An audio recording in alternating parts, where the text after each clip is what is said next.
প্রতিদিন ভালোবাসার গল্প পেতে আমাদের চ্যানেলটি সাবস্ক্রাইব করে পাশে থাকা বেল বাটনে ক্লিক করুন। হোস্টের কথাই পুরো রুম করতালিতে মুখরিত হলো। তুরুপ আর তার বউ শ্যামলী বসে আছে স্টেজে। হোস্ট ছেলেটি স্টেজ থেকে তাদের নামিয়ে বড়সড় বুক টেবিলে বসায়। তার স্টেজের দিকে তাকিয়ে আছে। হাসিন আসিফ পেছনের টেবিলে বসা। ইয়ানা শান্ত দৃষ্টিতে দেখছে। তার মাঝে কোনো হেলদোল নেই।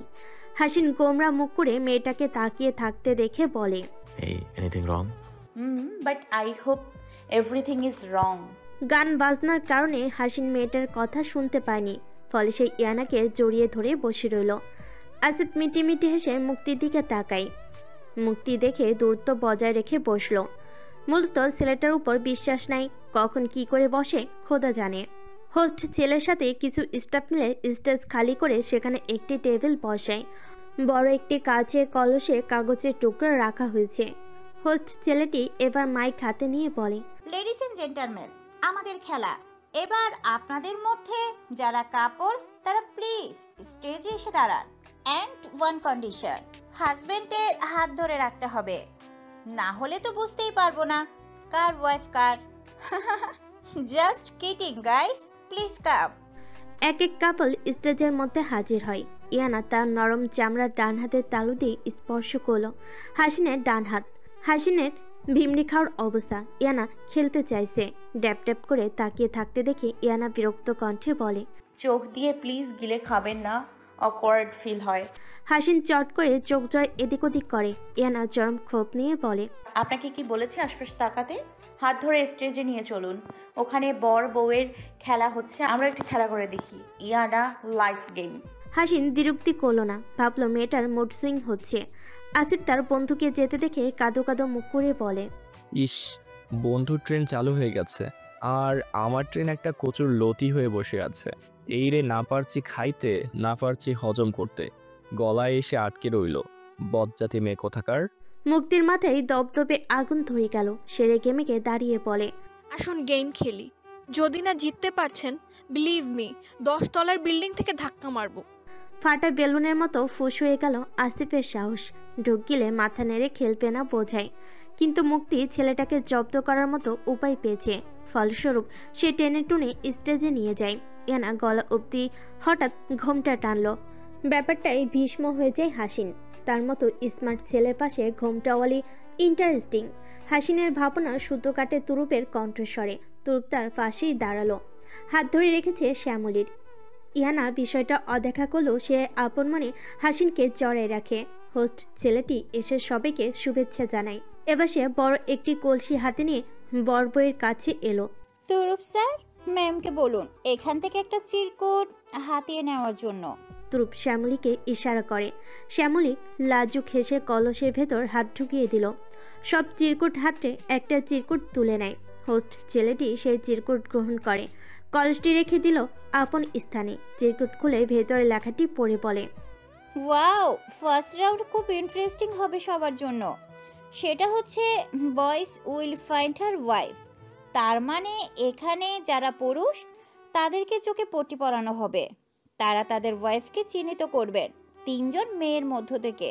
এখন আমরা দেখতে পাচ্ছি মোট কাপল আছেন 6 জন। ওয়াও, ইয়াং স্টার সব। সো প্লিজ বউগণ, আপনারা আপনাদের বরের চোখের মধ্যে পট্টি পরিয়ে দিন। আর মেয়ের অদল বদল আমি করছি। ইয়ানা তার ব্যাগ হাতে একটা রুমাল বের করে। পট্টি সমান হবে সেই রুমাল দিয়ে হাসিনের চোখ বেঁধে দিল। ইয়ানা চিন্তিত। তার মনে হচ্ছে হাসিন তাকে চিহ্নিত করতে পারবে না। হয়তো প্রথম রাউন্ড হেরে যাবে তারা। নিজ নিজ বৌগণ পট্টি পরানোর পর মেয়েদের সঙ্গে 3 জন সিঙ্গেল মেয়ে এসে দাঁড়িয়ে যায়। ইয়ানার কাছেও 3 জন এসে দাঁড়ায়। তার মনে হচ্ছে এরা তার প্রতিদ্বন্দ্বী। সব কটাকে হাতের নিচে মুচড়ে দিতে মন চাইল তার। সামান্য খেলা ভেবেও ছাড় দিতে ইচ্ছে করছে না। হঠাৎ হোস্ট ছেলের কণ্ঠস্বর শুনে ফ্যালফ্যাল করে তাকায়। সো পুরুষগণ, বউকে চিহ্নিত করবেন 20 মিনিটের মধ্যে। বউ আর সিঙ্গেল গাইস, আপনারা আপনাদের হাত বাড়িয়ে রাখুন। তবে ওয়ান থিং, হাতের রিং অ্যান্ড চুড়ি খুলে ফেলুন। টাইম আপ হলেই খেলা আউট। So ready guys? তার গণস্বরে ইয়েস বলল।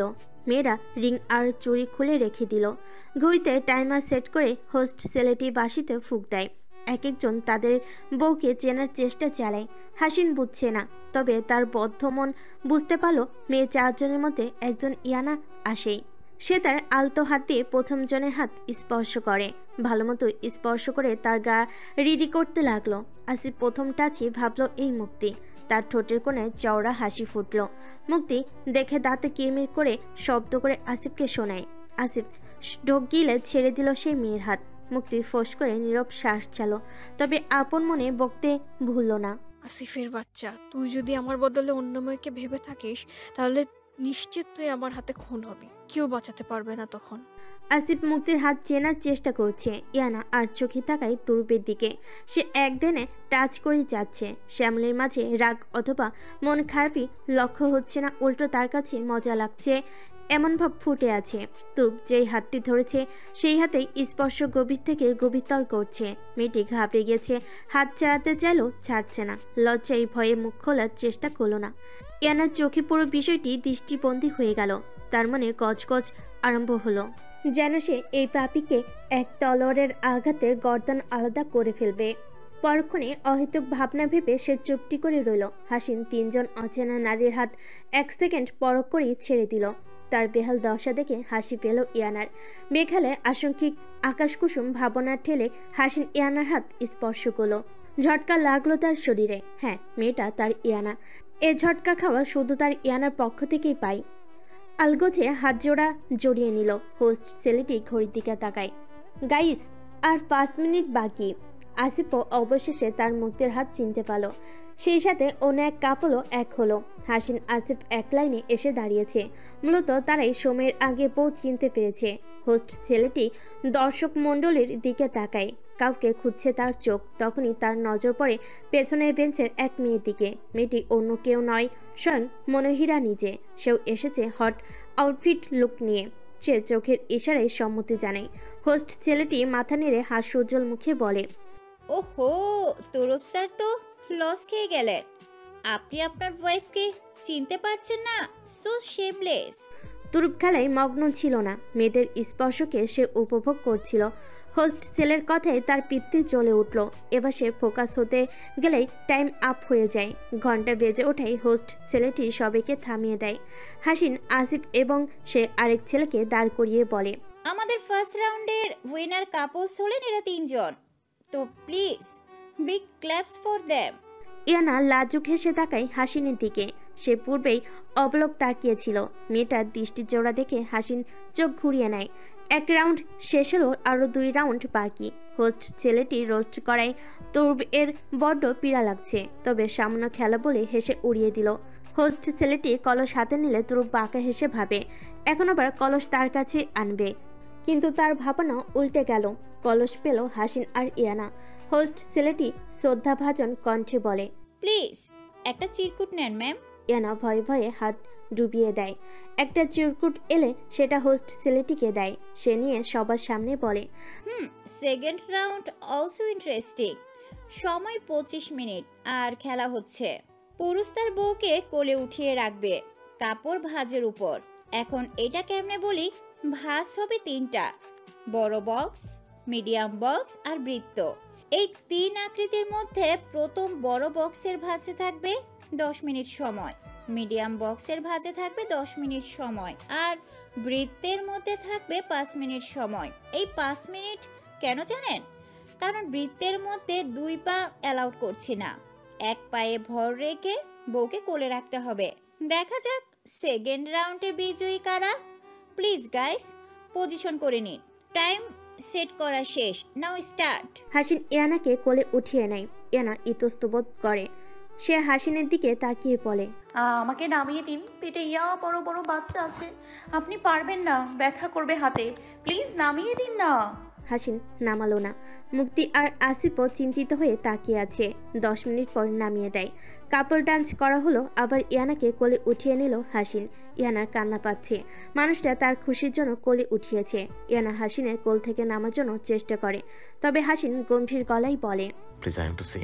কথাটাই থমকে যায় ইয়ানা। মানুষটা তার ভালোবাসার পরীক্ষা নিচ্ছে নিজের মতো নিজেই। সহ্য হচ্ছে না তার। কাঁদতে মন চাইলেও হাসিনের জন্য পারছে না, কারণ সে কাঁদলে লোকটা যদি দুর্বল হয়ে পড়ে তখন। নৈশব্দে তাকিয়ে রইল। তুর্বের হাত কাঁপছে, তার বাহুডোরে ব্যথা অনুভব করছে সে। শ্যামলীর ওজনের ভার সামলাতে হিমশিম খাচ্ছে সে। 10 মিনিট যাও ভার সামলে রেখেছিল, এখন তাও আর পারছে না। চোখ গরম করে তাকে শ্যামলীর দিকে। খেয়ে খেয়ে খালি ওজন বাড়াস তাই না? মান সম্মান তো একেবারে ধুয়ে দিচ্ছিস। রাগ পেল শ্যামলীর, তবুও লোকজনের সামনে কিছু বলল না। 10 মিনিট শেষ হলো। এবার কাপড় ভাঁজ করে বৃত্ত বানিয়ে দেয়। তুর্বের ভয় লাগছে, তার মতো বিজনেসম্যান কিনা খেলতেও পায় না কিছু।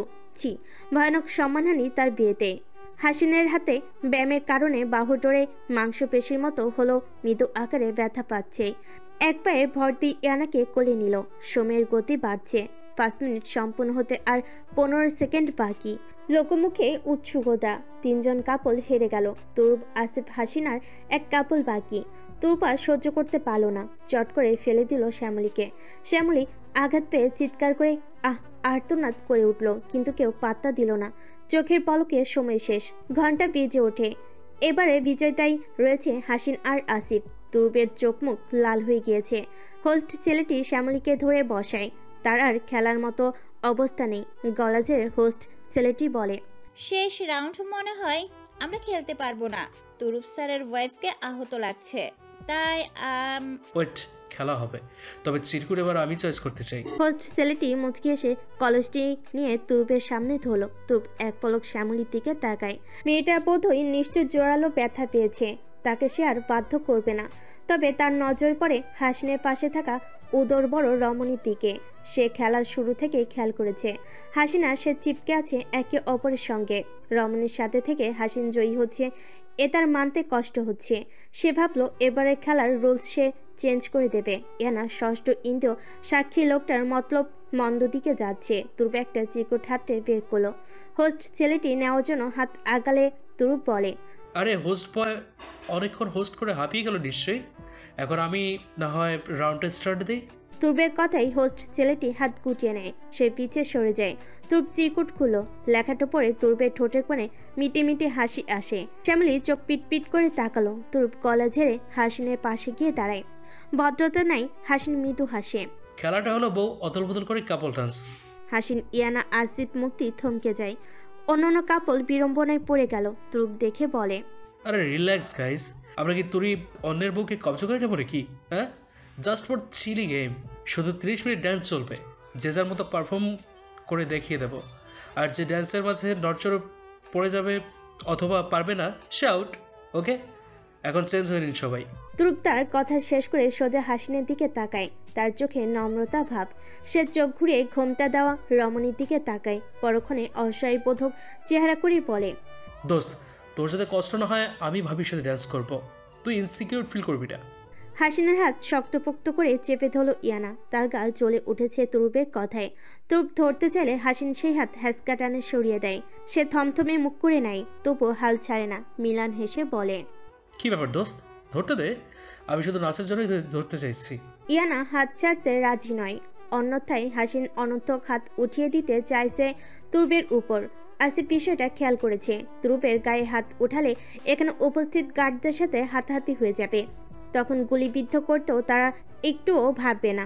আসিফ দ্রুত মুক্তিকে টেনে ইয়ানাকে ধরে মুক্তিকে সঁপে দিল হাসিনের কাছে। হাসিন ইয়ানা বোকার মতো তাকায়। হাসিন বুঝতে পেরে স্বস্তির শ্বাস ছাড়ে। ইয়ানা তখনও ঘুরে নাই হাসিনের পানে তাকিয়ে আছে। মুক্তিকে দেখে তুরুপ কিছুটা বিচলিত হলো। এই মেয়েকে সে কোথাও দেখেছে। চেনার চেষ্টা করতে নিলে হাসিন বলে, আমরা রেডি, তুই তোর জন্য অন্য কাউকে খুঁজে নে। মুক্তি হাসিনের সাথে আর আসিফ ইয়ানার সাথে। হাসিন চোখ জোড়া শুরু করে আসিফকে পরখ করছে। আসিফ দুষ্টু হেসে তার হাত জোড়া ইয়ানার কাঁধে রাখে। হাসিন দাঁত কিরমিরিয়ে বিড়বিড় করে ইশারা করে, আজ যদি নাচের জন্য হেল্প না করতি তাহলে তোকে দিনের বেলা আকাশ ভরা তারা দেখা দিতাম। আসিফ ভেঙচি দেখায়। সেও ঠোঁট চোরা বিড়বিড় করে ইশারা করে, তাহলে আমি ইনাকে তরুবের কাছে দিয়ে আসি। এমনটা করলে তোর হাড্ডি মাংস কেটে নালায় ফেলে দেব। আসিফ গালি খেতে রাজি নয়। বিদেশে কান চুলকায়। পাত্তাহীন ভাব তার। হাসিন নিজেকে দমিয়ে নেয়। তুরুপ অন্য এক মেয়ের সাথে দাঁড়িয়েছে, তবে তার নজর সেই মুক্তির দিকে। সে এই মেয়েকে কোথাও দেখেছে। আসিফের দৃষ্টিকোণে অগ্নিদগ্ধ হচ্ছে। তুরুপের হঠাৎ মুক্তির দিকে ফোকাস করা। অসহ্য অনুভূতি সৃষ্টি করেছে তার হৃদস্পন্দনে। ইয়ানা আসিফের চাহনি দেখে ঘাড় ঘুরিয়ে দেখে তুরুপের চোখ জোড়া মুক্তির উপর আবদ্ধ। মুক্তিকে আজ বেশ প্রীতি লাগছে। সে তার ভাই হাসিনের সাথে উপভোগ করছে। তাদের ভাবনার মাঝে গান শুরু হলো। জনম জনম জনম সাথ চলনা ইউহি কসম তুনে কসম এক মিলনা ইউহি। হাসিন আর চোখে ইয়ানার দিকে দৃষ্টিপাত করে। মুক্তি বিষয়টা লক্ষ্য করলো।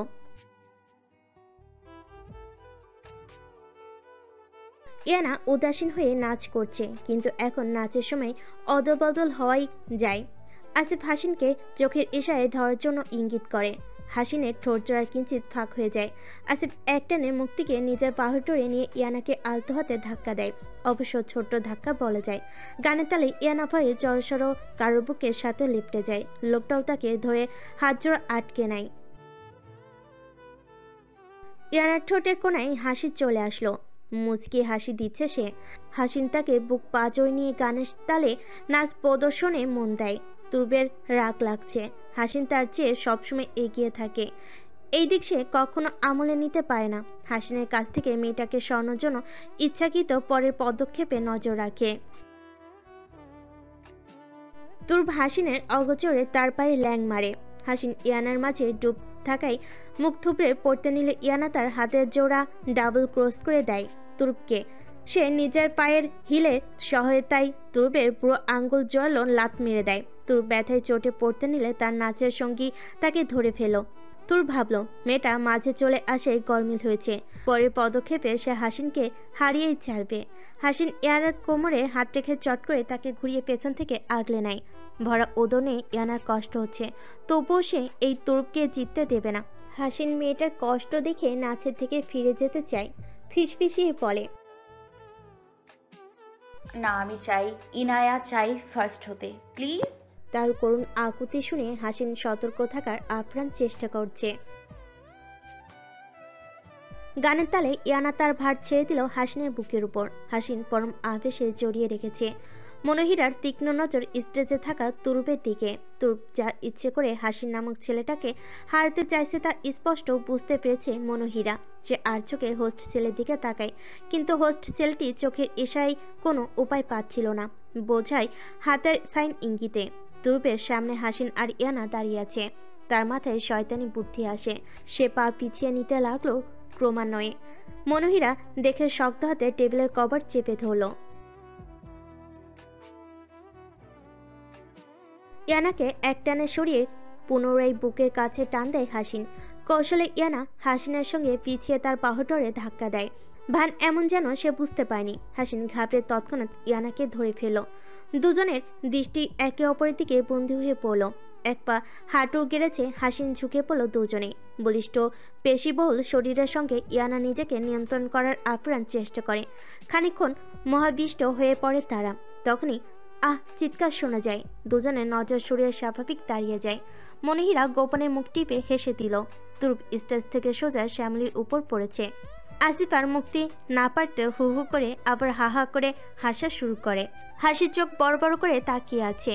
কি হলো আসলে? হাসিন চোখ বড় বড় করে তাকিয়ে আছে। কি হলো আসলে সে বুঝতে পারল না। ইয়ানা বাঁকা হেসে মনে মনে বলে, যার জন্য মাটি খুঁড়ে গর্ত করলে সেই মাটিতে নিজেই দাফন হলেন মিস্টার তুরব। ইস, মনে হয় বেশিই লেগেছে তুরব ভাইয়ার। Are you okay bro? আরে লাগবে না, দেখো দেখো ফুলে গেছে।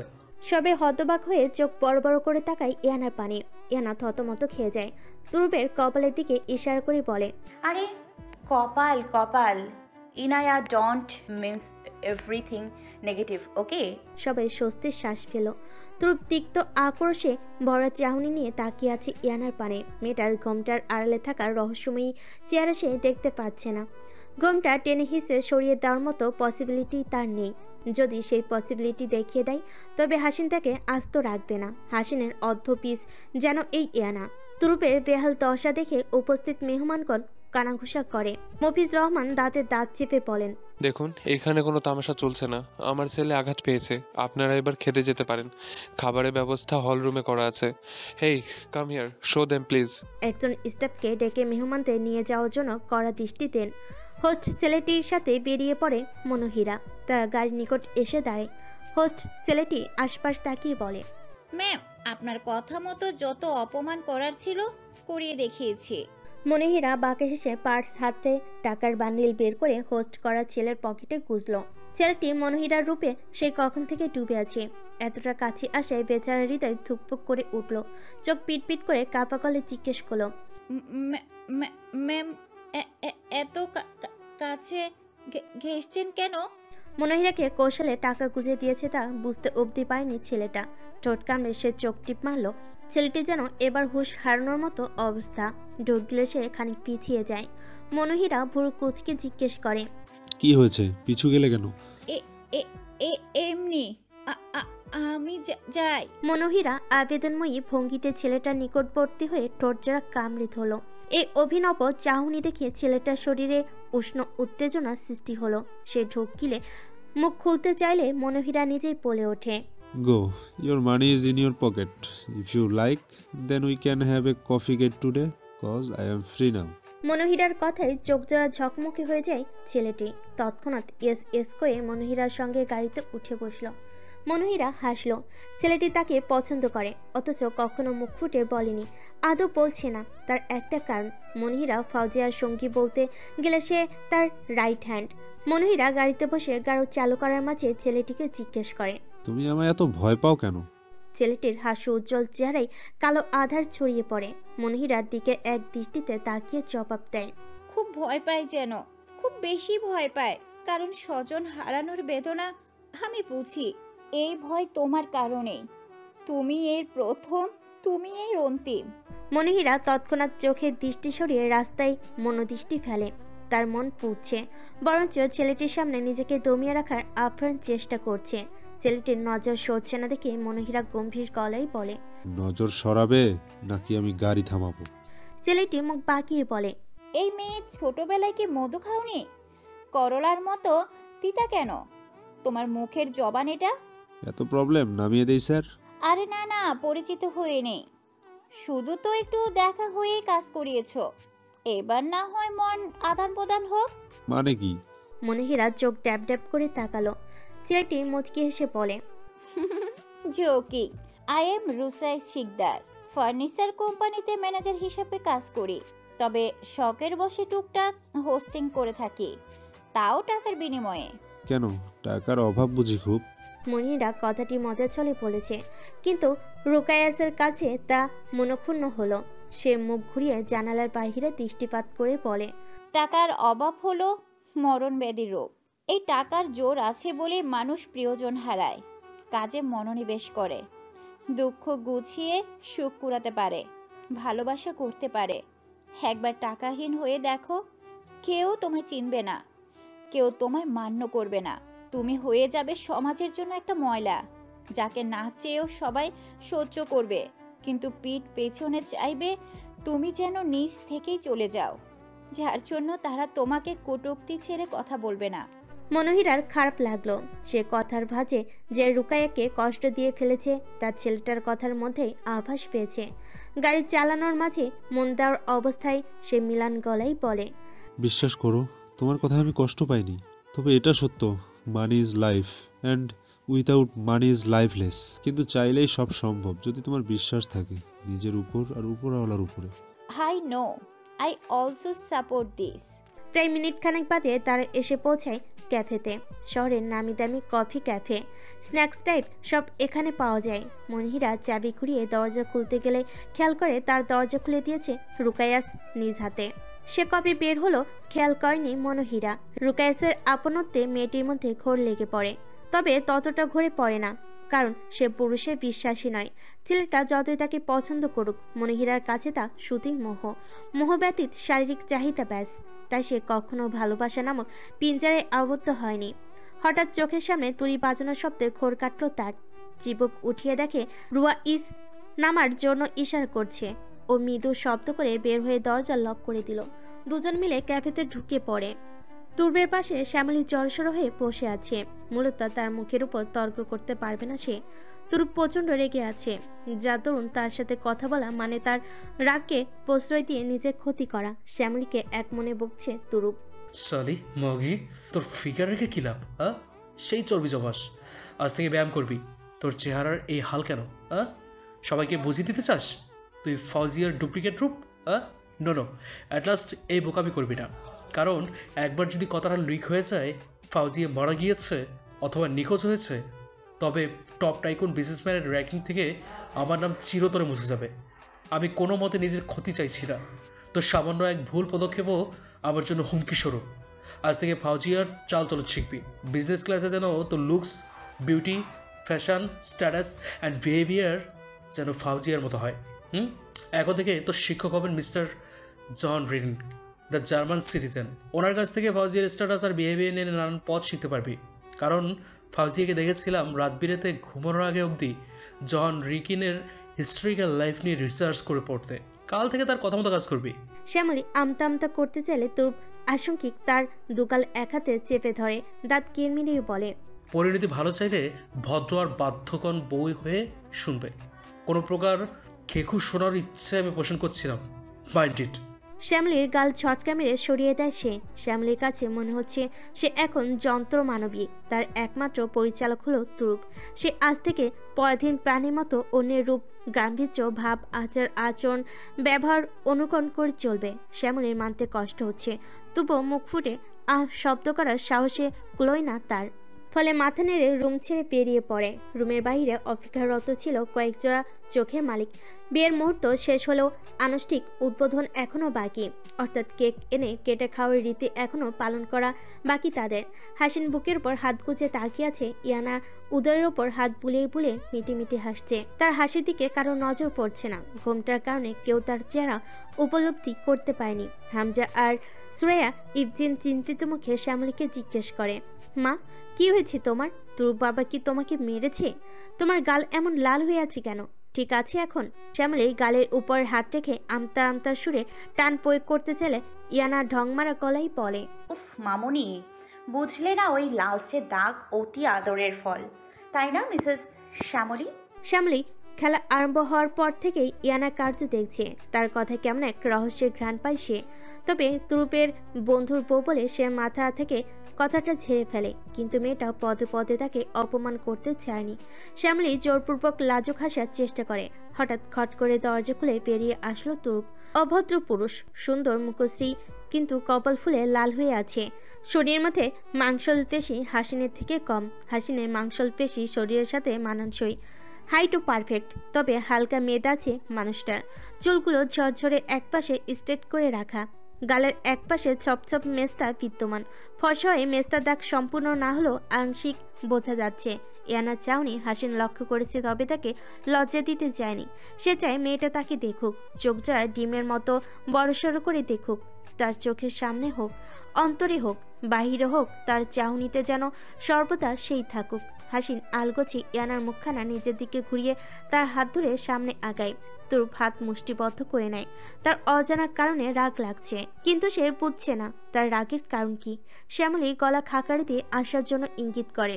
তুরুপ অতটা না ভেবে সুরসুর করে চলে যায়। মঞ্চে হাসি খুশি দম্পতির বেশে উঠে দাঁড়িয়ে তুরুপ আর শ্যামলী। তাদের সামনে দুজন স্টাফ খুব ধীর স্থির হয়ে কেকের ট্রে টেবিলে এনে রাখে। ইয়ানা মুচকি হাসলো। হাসিন ইয়ানার দিক ভেবে কেক আনার জন্য উঠে দেয়, ফলে সে তাকে থামিয়ে দেয়। তাকে কানের কাছে টেনে বলে, চাইয়েন না, আমি ফ্রুটস খাবো। Inaya needs fruits. মুখটা বাচ্চাদের মতো করে বলে ইয়ানা। হাসিন না করতে পারল না। হলরুম ছেড়ে ফলমূল জোগাড় করতে বেরিয়ে যায়। হাসিন যেতেই ইয়ানা ঘন দৃষ্টিকোণে তুরুপের দিকে সরাসরি ঘোমটার আড়ালে থেকে তুরুপ গলা ঝেড়ে হাসি হাসি মুখ করে ছুরি হাতে নিয়ে কেকের উপর বসালো। কাচচকো বিস্কিটের পাশ থেকে কেটেছে। হই হই করে সবাই করতালি দিয়ে পুরো রুম ভর্তি করে দেয়। ইয়ানার চাহনি বিচলিত, হাত কসলাতে লাগলো সে। তুরুপ শ্যামলীর ঠোঁটে কেক লাগিয়ে তাকে পুরো কেকের অংশটুকু মুখে পুরে দেয়। শ্যামলীও করে একই ভঙ্গিতে। তুরুপ কাচ বিস্কিটে হাত লাগাতে নিলে ইয়ানাও উৎসুক চাহনি নিয়ে তাকিয়ে থাকে, কিন্তু বাধা দেয় তুরুপের দুই বডিগার্ড। তুর ভুরু কুচকে শ্যামলীকে ছেড়ে তাদের সঙ্গে হলরুমের থেকে বাহিরে বের হয়। ইয়ানা সেদিক তাকিয়ে ভ্রুক্ষেপ করল না, অনায়াসে বসে রইল। তুর বাহিরে এসে তাদের দিকে রাগি মুখে তাকায়, কর্কশ গলায় চেঁচিয়ে বলে, হোয়াট ননসেন্স! বাড়ির সবাই কি মরে গেছিল? মহিলাটা এ নিয়ে আবার পালিয়েছে। তোদের সবকটার কি আক্কেল গরুর গোবর মধ্যে ডুবে গেছিল নাকি? গার্ডগুলো মাথা নত করে ফেলে। তুর রেগে মেগে পায়চারি করছে। মফিজ রহমান তখন ছেলে পিছু পিছু চলে এসেছিলেন। কথাটা শুনে তিনি আটকে ওঠেন। ছেলের কাছে গিয়ে বলেন, গার্ডগুলোর দিকে অগ্নিদগ্ধ দৃষ্টিতে তাকিয়ে বলে, এক্ষুনি খোঁজ লাগো, কে কখন আর কেমনে হেল্প করেছে ওই মহিলাকে রেহাই পেতে। যদি বের করতে না পারোস, সব কটা গুলি খাওয়ার জন্য প্রস্তুত থাকিস। তারা ভয়ে তৎক্ষণাৎ মাথা নেড়ে গাড়িতে উঠে বসে। বাড়ি হলো তাদের গন্তব্য। মফিজ রহমান তুর্বের কাঁধে হাত রেখে ইশারায় ভেতরে যেতে ইঙ্গিত করেন। তোর বিরক্তির সহিতে শ্বাস ফেলে ভেতরে চলে যায়। মফিজ রহমান নিজেকে ধাতস্থ করে তিনিও ছেলের পিছু পিছু এগিয়ে যান। ইয়ানা বাঁকা হাসছে। তার হাসির পেছনের রহস্য কারোর জানা নেই। হাসিন দুটো আপেল কেটে এনেছে। সেই আপেলের টুকরো আদরের সহিত ইয়ানাকে খাইয়ে দিচ্ছে সে। ইয়ানাও তৃপ্তি ভরে খেয়ে পেট ভরিয়ে নিল। তবে হাসিনকেও খাইয়ে দিতে ভুলেনি। কেউ এখন অব্দি কেকের বাকি অংশ কাটেনি, কারণ বর ব্যস্ত পেয়ে বাহিরে গিয়েছে। ফিরে এলেই খাওয়ার পত্রিকা আবার আরম্ভ হবে। আসিফ আর মুক্তি তো বাটি নিয়ে নিজেদের মধ্যে কাড়াকাড়ি করছে। একটা বাটি কম পড়ায় দুজনের মধ্যে টম অ্যান্ড জেরির মতো হাতাহাতি চলছে। ইয়ানা বোকার মতো চোখ পিটপিট করে তাকিয়ে আছে। হামজা এবং সুরায়া ইবজিন তাদেরকে থামিয়ে দেওয়ার চেষ্টা করে, কিন্তু মুক্তির একটাই কথা, বাটি আমি আগে পেয়েছি, তার অর্থ আমি কেক আগে খাবো। কারো খেতে হলে নিজে গিয়ে বাটি কিনে আনুন। আসিফও দাঁত কিরমিরিয়ে বলে, আমারও একই কথা, বাটি একটা, তাই একসাথে খাই, এতে ভালোবাসা বৃদ্ধি পায়। যান। মুক্তি ভেঙচি কাটে। আসিফ চৌ মেরে বাটিটা নিয়ে হাত উঁচিয়ে ধরল। মুক্তি আসিফের হাইটের চেয়ে 2 ফুট কম, বিদে বেচারির হাত আসিফের হাত অবধি পৌঁছালো না। কাদো কাদো মুখ করে সে হাসিনের কাছে এলো। হাসিন ইয়ানার দিকে পায়ের উপর পা তুলে গালে হাত দিয়ে তাকিয়ে বলে, আপনি কে আপু? আপনাকে তো আমি চিনি না। কেউ যদি স্বেচ্ছায় ভালোবাসা বাড়াতে চায়, I don't want to stop him. ভাইয়া, ভাবি আসার পর থেকে পাখা বেশি গুজিয়েছে, বুঝছি তো। ইয়ানা বোকা কণ্ঠস্বর নিয়ে জিজ্ঞেস করে, পাখা কোথায় গুজে? উপরে না নিচে? আপনার কি বেশি না কম? মুক্তি লজ্জা পেল। হাসিনের হুঁশ হারানোর মতো অবস্থা। বেচার সম্মান আর রইল না। মেয়েটার আজগুবি কথায় সবার হার্ট অ্যাটাক আসার উপক্রম। ইয়ানা সবার ট্যাপ ট্যাপ করে তাকিয়ে থাকা দেখে ঢোক গিলে আমতা আমতা করে বলে, আমি পাখা কোথায় থাকে বললাম, মানে পাখা means bird. Inaya don't mean negative. পরক্ষণে তারা ফিক করে হেসে ফেলল। তাদের কথনের মাঝে হুট করে উপস্থিত হলো ধ্রুব। এনার হাসি মাখা মুখ গম্ভীর রূপ নিল। ধ্রুব ঘোমটার আড়ালে হাসা সেই সুহাসিনীকে দেখার জন্য ছটফট করছে। হাতে তার কয়েক পিস রাখা ট্রেতে সে স্বেচ্ছায় হাসিনের পরিবারের জন্য কেক এনেছে। দেখে শক্ত হাতে নিজের শাড়িতে খামচি দিল ইয়ানা। তার চোখের দৃষ্টি সে কেকের দিকে। কেকের পিসগুলোর উপর চকে বিস্কুট সাজিয়ে এনেছে। ধ্রুব ট্রেটি রেখে এক বাটি হাতে নিয়ে বলে, সো এই চামচ আমি আমার বেস্টমেন্ট ফ্রেন্ড হাসিন, অর্থাৎ হাসিনের বউ ইনায়া আপুকে খাইয়ে দেব। হাসিন বিরক্ত করতে চাইলে আসিফ তার কাঁধে হাত রেখে দমিয়ে নেয়। হুদার্তে ঝগড়া লাগিয়ে লাভ নেই। হাসিন হাত মুষ্টিবদ্ধ করে নেয়। তার ভালোই জ্ঞান আছে ধ্রুবের কলেজ আর ভার্সিটি লাইফের সময়ের কথা। ছেলেটা যে 1 নম্বরে প্লে বয়। কেমনে এই ছেলের সাথে সংসার পেতেছিল ফাউজিয়া আপু, এটাই ভেবে পায় না হাসিন। বলা বাহুল্য তারা একই ব্যাচের স্টুডেন্ট ছিল, তবুও কখনো তার ফাউজিয়াকে দেখার মতো সৌভাগ্য হয়নি। ফাউজিয়া নামটা শুনেছিল বহুবার, তবে কখনোই আগ্রহী উদ্দীপকে ঘেটে দেখার চেষ্টা করেনি সে, কারণ তার কাছে তার পরিবার ছিল সর্বপ্রথম। কি হলো ভাবি, হাত ধরুন কেন? আসতে ভাবি, লাগছে হাতে। আচমকা ধ্রুবের বিপরীত কথনের কণ্ঠস্বর শুনে তার ভাবনা উড়ে যায়। চোখের দৃষ্টি পড়ে তাদের উপর। ধ্রুবের হাত ধরেছে ইয়ানা। দেখতে লাগছে ধ্রুব যন্ত্রণে কাতরাচ্ছে। হাসিন এক পা এগোতে নিয়েও ফিরিয়ে নেয়। নাটকে দৃশ্যপট উপভোগ করার জন্য দাঁড়িয়ে রইল। ইয়ানা শান্ত মেজাজে ধ্রুবের হাত ছেড়ে দেয়। মিটিমিটি কণ্ঠে বলে, আসলে পেটে দুষ্টু বাচ্চারা আমাকে দিয়ে এসব করায়, বোঝেনি তো বাচ্চা তারা। লাজুক হাসার নিছক অভিনয় করলো ইয়ানা। ধ্রুব হাত ছাড়া পেয়ে নাড়াচাড়া করে জোরপূর্বক হাসলো। বাটি থেকে 1 পিস কেক বিস্কিট সহ চামচে নিয়ে সেই চামচ ঘোমটার কাছাকাছি নিয়ে যায় ধ্রুব। ইয়ানা সেই হাত ধরে আদরের ভঙ্গিতে ধ্রুবের মুখে সেই চামচ ঢুকিয়ে দেয়। তুর্ব হেসে চাপাতে লাগে। হঠাৎ তার গালের দুপাশ দিয়ে রক্ত ঝরতে লাগে। ইয়ানা দেখে আহ আহ রক্ত রক্ত করে চেঁচিয়ে দূরে সরে যায়। আতঙ্কিত হয়ে সবাই পিছিয়ে যায়। তুর্ব নিজে অনুভব করতে পারছে না, কিন্তু নোনতা তরল পদার্থের আভাস পেয়ে সে হাত ছুঁড়ে দেখে রক্ত। সে দৌড়ে আয়নার সামনে গিয়ে দাঁড়ালো। গালের ভেতর তার রক্তে ভরে গিয়েছে। চিৎকার করে সে লুটিয়ে পড়ে। হাসিন আসিফ এগুতে চলে ইয়ানা দেখে, টপ করে হেড ডাউন করে ফেলে। হাসিন ভয় পেল। তৎক্ষণাৎ ইয়ানাকে পাজাকলা করে লিফটের দিকে এগোয়। হলরুম থেকে বের হওয়ার মুহূর্তেই ইয়ানা নিভিড় চোখ জয়ে অজ্ঞান রক্তত্ব ভরা গালে তুর্বকে দেখে শয়তানি হাসে। মনোহীরা লাজুক হাসছে। একটু পরপর কাজের মাঝে তার হাসির চিত্র অনেকের দৃষ্টি কেড়েছে। অফিসে থাকা পুরুষেরা মনোহীরার হাসিমুখ কখনো দেখেনি। মেয়েটা যে মুচকি লাজুক হাসতে পারে তা আজ না দেখলে কেউ বুঝতেই পারত না। মজিনাক সবাইকে হাঁ করে মনোহীরার দিকে তাকিয়ে থাকতে দেখে এক ধমক দেয়। সুরসুর করে তার কাজে মগ্ন হলো। মজিনাক গিয়ে বাহুডোরে মৃদু ধাক্কা দেয় মনোহীরাকে। ঢং করে মেলি কণ্ঠস্বরে বলে, কি গো, শুনেছি প্রেমে পড়েছো খোকামণি। বলি কবে থেকে পড়েছো গো? আমাদের ট্রিটও দাওনি।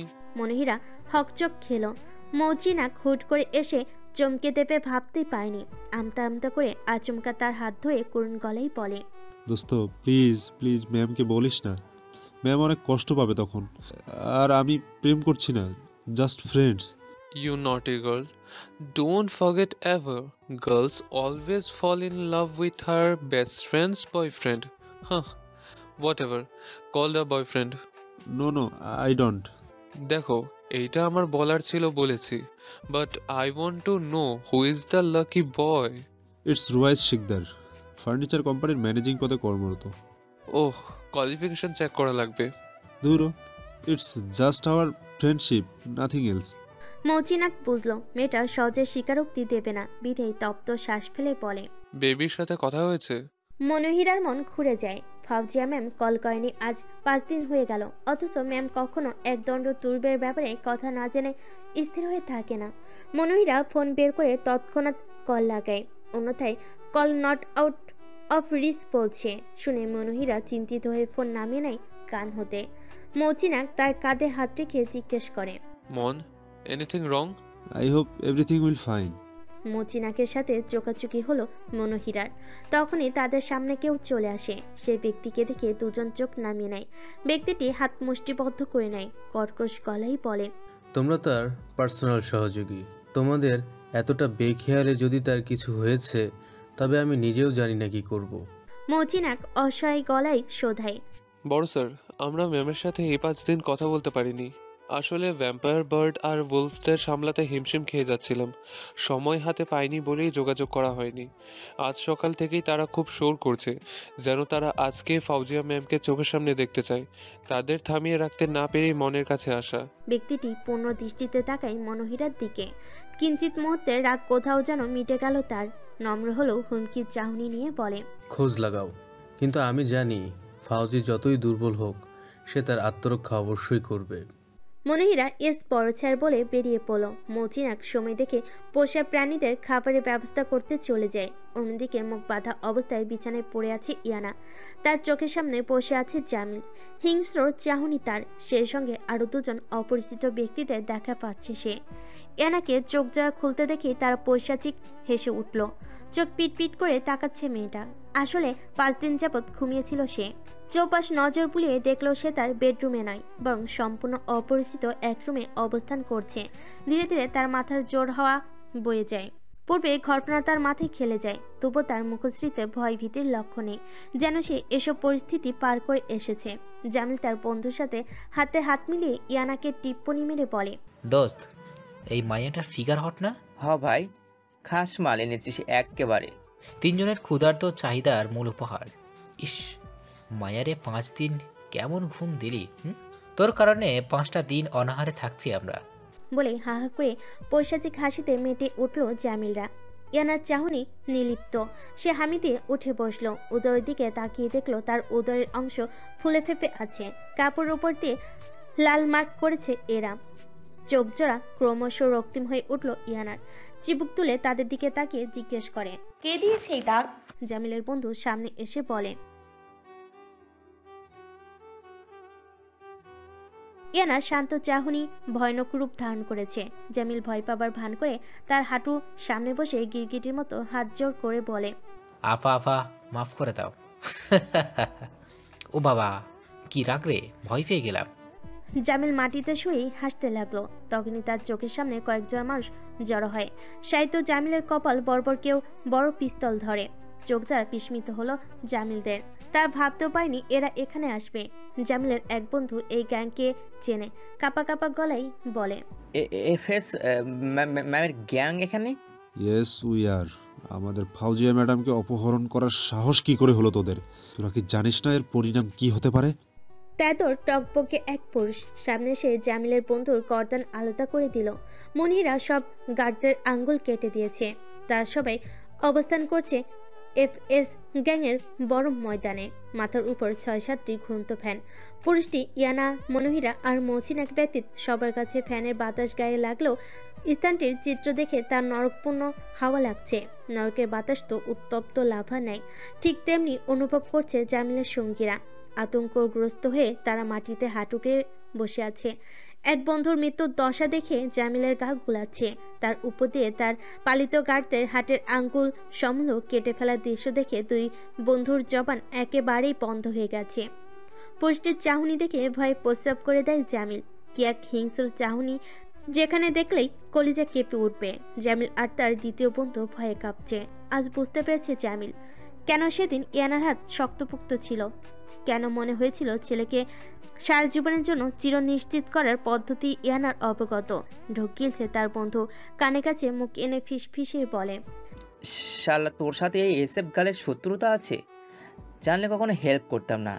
আজ নিশ্চয় ম্যাম তার প্রিয় পোষা প্রাণী খাদক বানিয়ে ছাড়বে আমাদেরকে। কখনো দেখিনি ম্যামের পোষা প্রাণীদের। আজ তোর কারণে এই দেখা হয়ে যাবে, সাথে জীবনটাও নাশ। জামিল ভয় ভীতি নিয়ে আমতা আমতা করে তেদর পুরুষকে ডিঙ্গি ইয়ানার পায়ের কাছে এসে মাথা ঠেকিয়ে দিল। ইয়ানার চাহনি নিলিপ্ত। জামিল কেঁদে কেটে বলতে লাগলো, ম্যাম ম্যাম আমাকে মাফ করে দেন। আমি ভাবিনি আপনি এত বড় গ্যাংয়ের মালকিন আর লিডার হবেন। স্যারকে বলুন প্লিজ আমায় মুক্তি দিতে। ইয়ানা শীতলীকরণ দৃষ্টিতে পোস্টির দিকে তাকায়। পোস্টি ইয়ানার অনুমতির অপেক্ষায় তাকিয়ে রইল। হালকা এক হামি দিয়ে দুহাত মুছে ইয়ানার উদরের উপর হাত রেখে উঠে দাঁড়ায়। তার ডেলিভারির সময় ঘনিয়ে আসছে। মূলত সেই কারণেই সে বিরতির মাঝে সময় কাটাচ্ছে। কিন্তু তার অনুপস্থিতিতে পুরো গ্যাংয়ের লিডারের দায়িত্ব পালন করেছে তার সামনে থাকা পুরুষটি। ইয়ানা জামিলের পিঠের উপর এক পা জোরে সরে রেখে উঠে দাঁড়ায়। গগন বিদারী চিৎকার দিয়ে ওঠে জামিল। ইয়ানা অনায়াসে তার বাপাও জামিলের পিঠের ওপর ফেলে সোজা হয়ে দাঁড়ায়। মেয়েটার ওজন পূর্বের চেয়েও বেশি। জামিল হিমশিম খেয়ে যাচ্ছে। মেয়েটার ভার নিয়ন্ত্রণ করতে পারছে না। তার পিঠের হাড্ডিতে যেন সুই গেঁথে দেওয়া হয়েছে মতো অবস্থা। এনা 1-2 মিনিট দাঁড়িয়ে নেমে পড়ে। তবে নামার পূর্বে ইচ্ছাকৃত চাপ প্রয়োগ করে পা সরিয়ে নেয়, কেননা তার পায়ে ছিল হিল জাতীয় সুইয়ের ধার। এনা পোস্টের কাছে গিয়ে দাঁড়ায়। সেই পুরুষ মেয়েটার চুল গুছিয়ে বেনি করে দিল। বনু তুই যা, বাকিটা আমি সামলে নেব। মিস মন, আপনার কাজ কি নিশ্চয়ই জানেন। ইয়েস স্যার, আই নো ইট। ইয়ানা হাসলো।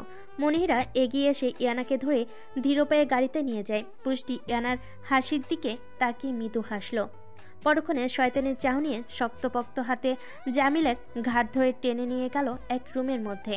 জামিলের সেই বন্ধুকে মচিনাক গার্ড দ্বারা আটক করে অপ্রয়োজনীয় ময়লাযুক্ত পানির ট্যাঙ্কের কাছে নিয়ে যায়। এর ভেতর ক্ষুধার্ত মাছও আছে বটে। নিশ্চয় তারা জামিলের এই বন্ধুকে ছেড়ে দিলে তারা আক্রমণ করবে। মচিনাক 2 গার্ডকে ইশারা করলো। তারা গিয়ে ট্যাঙ্কের মুখ হা করে খুলে দিল। মচিনাক পুনরায় ইশারা করলে তারা জামিলের বন্ধুকে সেই পানির ভেতর ছেড়ে দিয়ে ট্যাঙ্কের মুখ বন্ধ করে দেয়। মচিনাক গার্ডদের ইশারায় চলে যেতে ইঙ্গিত করে। সেই মুখ ঝামটে সেখান থেকে সরে যায়। জামিলকে একটা স্ট্রেচারের মধ্যে শোয়ানো হয়েছে।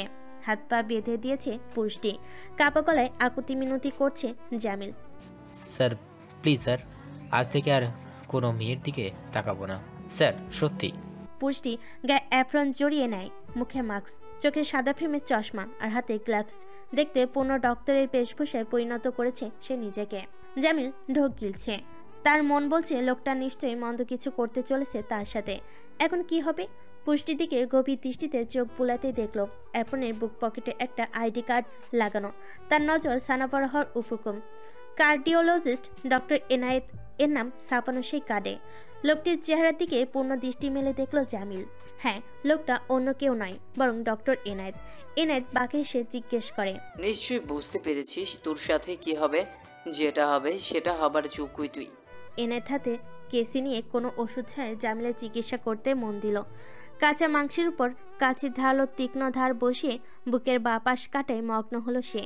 জামিলের ঘন চিৎকারে পুরো রুম কেঁপে উঠছে। গার্ড পাশে দাঁড়িয়েছিল। এনায়েতের ভুরু কুচকে এলো। ছেলেটার চিৎকার তার কাছে নিছক অভিনয় মনে হচ্ছে। গার্ডটি স্যারের রাগান্বিত হওয়ার পূর্ব লক্ষণ দেখে তৎক্ষণাৎ পায়ের জুতো খুলে দুর্গন্ধযুক্ত পায়ের মধ্যে থাকা ব্যাকটেরিয়ার সংমিশ্রণে মোজা হাতে নিয়ে জামিলের মুখে ঢুকে একটা কষ্টে লাগিয়ে দূরে সরে দাঁড়ালো। এবার যেন এনায়েতের ভুরু স্বাভাবিক হলো। কপালে কোনো কুচকে যাওয়া ভাঁজ পড়ল না। জামিলের দু চোখ ফেটে অশ্রু ঝরছে। এনায়েত শীষ বাঁচিয়ে তার কাঁচা মাংসের ভেতরে কাঁচি ঢুকে ল্যাপটপ করা হৃৎপিণ্ডকে দ্বিখণ্ডিত করতে লাগে। জামিলের প্রাণ উড়ে গেল পৃথিবী থেকে। মুহূর্তে এনায়েত তার অ্যাপ্রনের হাতার রক্তে মাখামাখি হয়ে গেল। হৃৎপিণ্ডটি হাতের মুঠোয় নিয়ে টেনে বের করে ফেল। চোখের সামনে ধরে তিক্ত কণ্ঠে বলে, প্রতিজ্ঞা করেছিলাম আমার বোনদের ওপর কোনো আজ কখনো আসতে দিব না। তবে আমার ব্যর্থতা, আমার অগোচরে কত কি হয়ে গেল। তবে আর নয়, সর্বদা পদক্ষেপ এনায়ের সঙ্গে থাকব। সেখানে সামান্য এক ইঁদুরের তোরা আমার বোনকে অপহরণ করেছিস, সেই শাস্তি তো পেতেই হতো তোদের। শাস্তি মোবারক হোক। এখন বাকি কাজ গার্ডের। ফলে তার দিকে তাকিয়ে ইচাইয়ের লাশ নিয়ে পোষা প্রাণীদের নিকট নেওয়ার জন্য আহ্বান করে সে। এনায়েত বেসিনের সামনে গিয়ে হাত ধুয়ে অ্যাপ্রনটা বালতির মধ্যে রেখে দিল। কাজের মেয়ের ধুয়ে দেবে তা নিয়ে অবগত সে। ডেটল সোপ দিয়ে হাত জোড়া মুছড়ে ব্যাকটেরিয়া দূরীকরণ করে। কারণ শরীরে হাত লাগিয়ে ব্যাকটেরিয়া নিয়ে ঘোরাঘুরি সে পছন্দ করে না। ডক্টর হিসেবে হেলথ নিয়ে খুবই স্ট্রিক্ট সে। হাসিন মাথায় হাত চেপে বসে আছে। আসিফে পাচারি করে একের পর এক ফোনের উপর ফোন করছে, না হয় ফাইল ঘেটে অনুসন্ধান করছে। হাসিন নিশ্চয়ই কোনো না কোনো ভাবনায় বিভোর হয়ে আছে। রুমের বাহির থেকে ফ্যাস ফ্যাস কান্নার শব্দে ভীষণ বিরক্ত হলো হাসিন। চট করে দাঁড়িয়ে দরজা খুলে বের হলো। আসিফ ঘাবড়ে গেল। হাতের কাছে খেয়ে সেও পিছু যায়। হাসিন ডেকে ড্রয়িং রুমে চলে এসেছে। ভাইকে দেখে ভয় পেয়ে গেল মুক্তি। মুক্তির বাচ্চার মতো কান্না উবে গেল। আসলে সেই ইয়ানা চিন্তায় এই 5 দিন ঘন ঘন কাঁদছে। তার একটাই উক্তি, সেই সব দোষের গোড়া। এই এক কথা শুনতে শুনতে হাসিনের মাথা বিগড়ে গেছে। ধিমি পায়ে হেঁটে মুক্তির সামনে গিয়ে শান্ত কণ্ঠে জিজ্ঞেস করে, কি হয়েছে? এতক্ষণ ধরে মরা কান্না কেন করছিলি? গলার পানি শুকিয়ে কাঠ বেচারি। এখন যে ভাবছে বোধহয় বেশি শব্দ সরে কান্না করে ফেলেছে।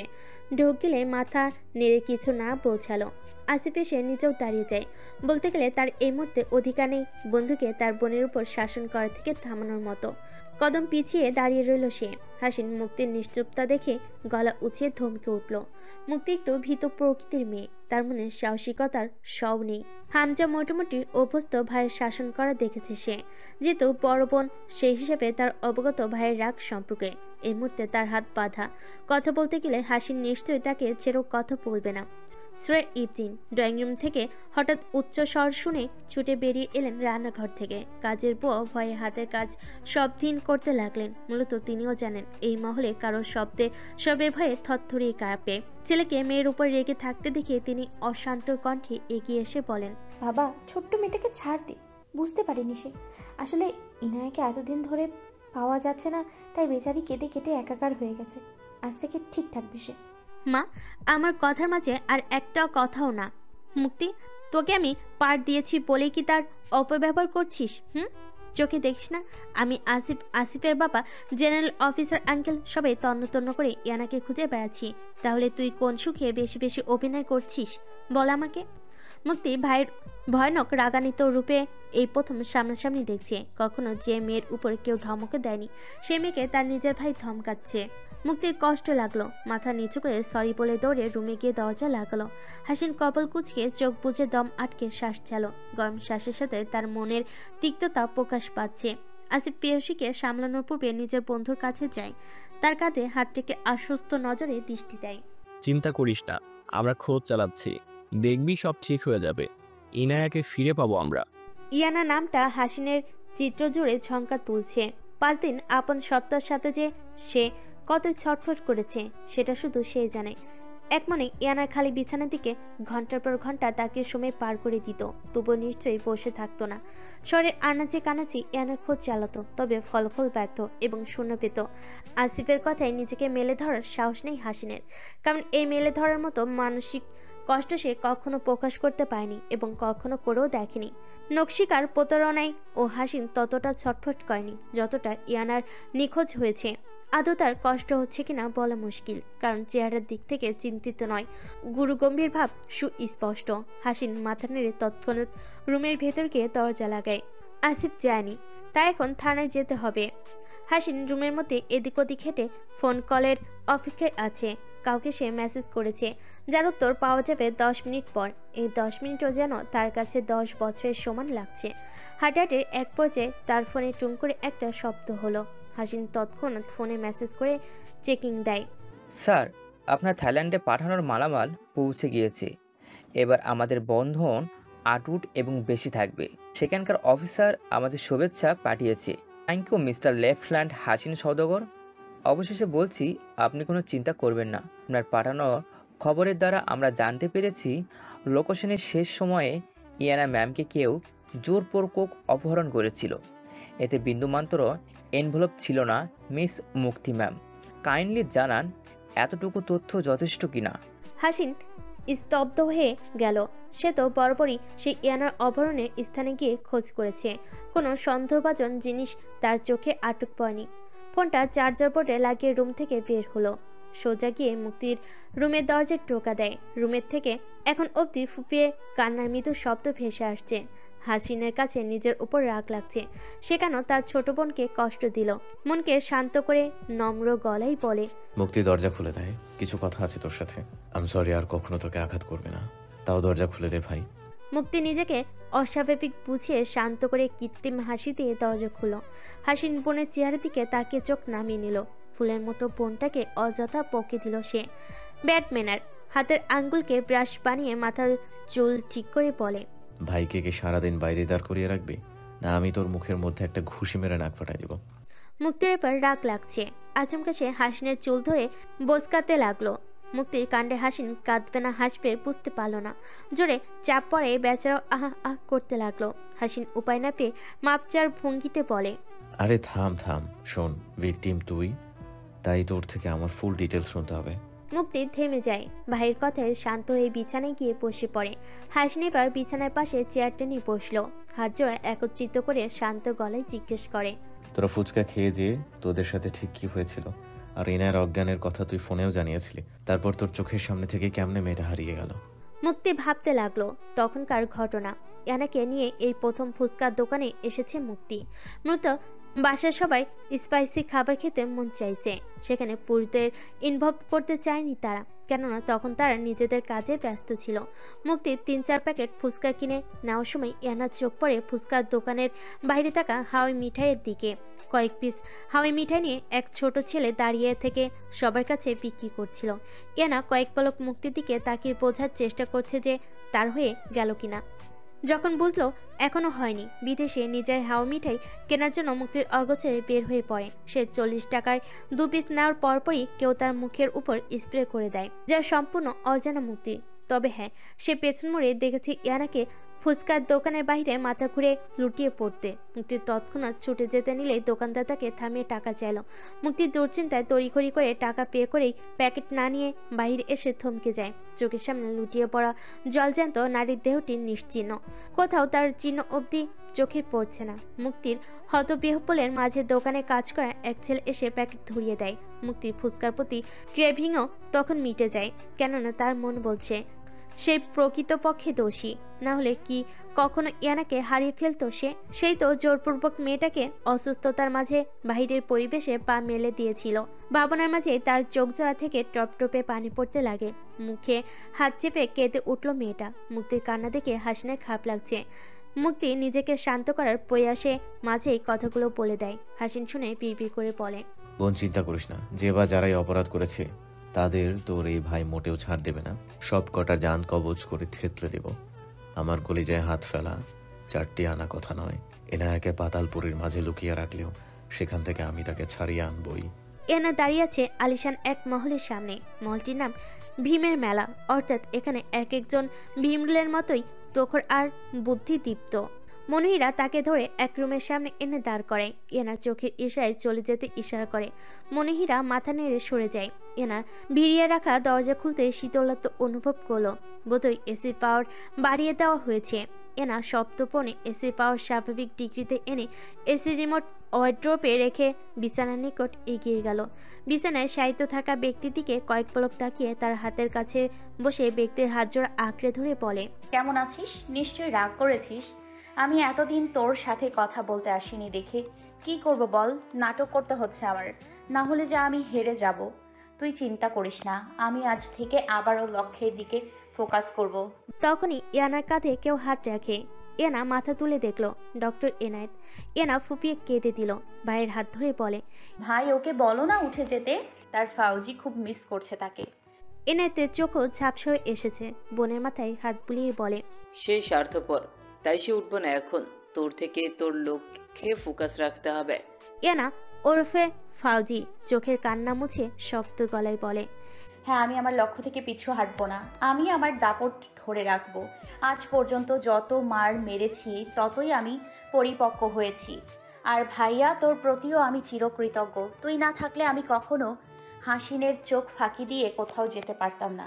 তুই ছিলি বলেই পরিস্থিতি সামলে উঠতে পেরেছি, না হলে সত্যিকার পাগলের রূপে আমার সঙ্গে কি কি হয়েছিল তার কোনো ধারণা নেই আমার। তবে আমি হাসপাতালে এসেই তোর মাধ্যমে সুস্থতা অর্জন করেছি। তবুও ভালো এক পরিবারের সন্ধান পেয়ে নিজেকে লুকিয়ে রাখার শ্রেষ্ঠ এক উপায় বুদ্ধি হিসেবে মাথায় চলে আসে। হাসিনদের ভাবনা আমি এখনো মানসিকভাবে বিপর্যস্ত। এটাই মোক্ষম সুযোগ আমার জন্য। আমি আমার ষড়যন্ত্র অভিনবত্ব নিয়ে চালাতে পারবো। এনায়েত হাসলো, সঙ্গে মিষ্টি হাসি ফুটে উঠল ইয়ানার মুখেও। মূলত তাদের চোখের সামনে সেই দৃশ্যপট ভাসছে, যেই সময়ে হাসিন পাড়ায় থাকা সত্ত্বেও ইয়ানার পাগলির বেশ পাল্টে ফাউজিয়া রূপে বেরিয়ে যেত। এনায়েত তৎক্ষণাৎ সব ব্যবস্থা করে রাখত। তুর্বের সাথে শত্রুতা তাদের বড় আর রহস্যে ঘেরা, যা তুর্বের অজানা। ইয়ানার মনের কোণে পুণ্যস্মৃতি লিপিবদ্ধ হয়ে আছে। ইয়ানা সেই মোতাবেক আগাচ্ছে। এনায়েত হেসে বলে, তাই তো বেচারা জাফর তোকে সামনে দেখে হতভম্ব হয়ে গেছিল। তুই গর্ভবতী হয়েও তোর চেহারায় যে জাজ ছিল বলার বাইরে। শুনে বাঁকা হাসলো ইয়ানা। ফাউজিয়ার চরিত্রটা বেশ গম্ভীর। রহস্যের মূল ফটক কি সে? হতে পারে, আবার নাও হতে পারে। তার জন্যই ইয়ানা ভেবে ভেবে মিষ্টি হাসছে। ফাউজিয়ার রূপ ধারণ করতে তার ভীষণ আনন্দ হয়। মনটা চাই ফাউজিয়ার রূপকে সর্বদা কঠোর মানবীর বেশেই রাখতে। ইয়ানার হঠাৎ মাথায় আসলো তার বাড়িতে ফেরা উচিত। চোখ ফিরে এনায়েতের দিকে তাকাই। ভাই, যেতে হবে। অভিনয়ের নাটক রচনার জন্য ব্যবস্থা করা হোক। এনায়েত মাথা নেড়ে সায় জানায়। সে ফোন নিয়ে গার্ডকে কল দেয়। শোন, এখনই একটা অ্যাম্বুলেন্সের ব্যবস্থা কর, আমি আসছি। কল কেটেই ইয়ানার দিকে তাকিয়ে বলে, তুই প্রিপারেশন নিয়ে রাখ, আমি যাচ্ছি। গাড়ি আসলেই কল করব তোকে। ইয়ানা মাথা নাড়ল। উদরের উপর হাত রেখে বিছানায় শায়িত ঘুমাই থাকা ব্যক্তির দিকে তাকিয়ে বলে, দেখ, এরা তোকে দেখে খিলখিলিয়ে হাসছে। তুই না খুব বলতি আমার ছেলে মেয়ে আসলে প্রথম না হোক তবুও দ্বিতীয় পদে তুই কোলে নিবি। তাদের জন্য হলেও তাড়াতাড়ি বের হয়ে আয় কুমার থেকে। কে জানে ইয়ানার আকুতি ভরা কণ্ঠস্বর আদৌ ব্যক্তির কানের ভেতর দিয়ে মস্তিষ্কে পৌঁছে গেল কিনা। তপ্ত শ্বাস ফেলে রুম থেকে বেরিয়ে নার্সকে দেখে গম্ভীর গলায় বলে, কোনোরূপ ত্রুটি দেখলে কাউকে ছাড়বো না, মনে থাকে যেন। কথার ঝাঁঝাই তারা ভয়ে মাথা নাড়ল। সেই কোমায় পড়ে থাকা ব্যক্তির জন্য স্পেশাল চিকিৎসকের ব্যবস্থা আর নার্সের ব্যবস্থা করে রেখেছে ইয়ানা অনেক আগে থেকে। তাদেরকে সিসি ক্যামেরাতে পরখ করে সে সবসময়। তবে এখনও উন্নতি হয়নি সে ব্যক্তির। পেছন দিয়ে দরজার দিকে এক পলক তাকে উদাসীন মনে তার নিজস্ব রুমে চলে যায়। তবে যাওয়ার পূর্বে পোষা প্রাণীদের দেখতে ভুলো না।